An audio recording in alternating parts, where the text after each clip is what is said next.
Harappa civilisation historical means आज हम जानिबा भारत सबुठर पुरातन सभ्यता विषय ता हरप्पा सभ्यता इतिहासकार मत अनुसार केमिति थिला आसन जानिबा।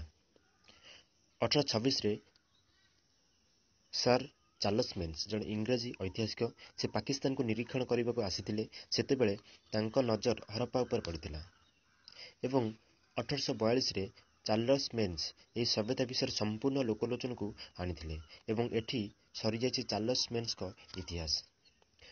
1853 1856 मध्य कराची लाहौर मध्य रेल लाइन बिछा जाइतिला एवं इंजीनियर जेम्स विलियम बल्टन सी हरप्पार मजबूत इटा संपर्क में जानिबा को पाइथिले एवं इटार मजबूत देखि से रेल लाइन रे व्यवहार करने को चाहिए। 1856 ने अलेक्जेंडर कनिंगहाम इंग्रेज अधिकारी थिले एवं से हरप्पा को अनुसरण करी यार मानचित्र प्रस्तुत करथिले एवं से 1861 रे आर्कियोलॉजिकल सर्वे ऑफ इंडिया रो संस्थापक थिले।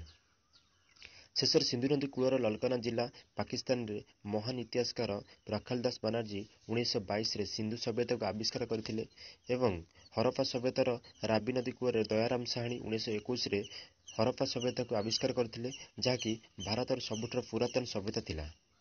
ए सभ्यता विस्तार करथिला उत्तर जम्मू काश्मीर मांडानर, दक्षिण महाराष्ट्र नाइमाबाग, पूर्व उत्तर प्रदेश आलमगीरपुर, पश्चिम बेलुचिस्तान सुत्काजेंडर एवं यही सभ्यता 13 लाख किलोमीटर विस्तार लाभ करथिला।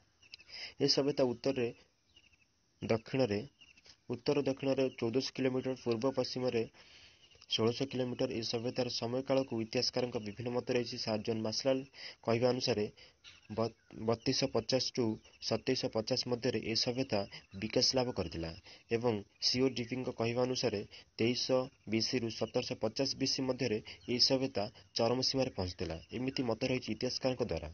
आउ किछि इतिहासकार कहवा अनुसार सुमेर सभ्यता और हरप्पा सभ्यता प्रायतः समान थिला।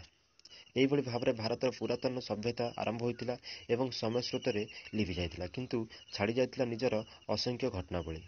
एहिभଳି भाବରେ भारतर पुरातन सभ्यता हरप्पा सभ्यता आसीतिला लोकलोचन को एवं निजर समय स्रोत लिभि जाइतिला।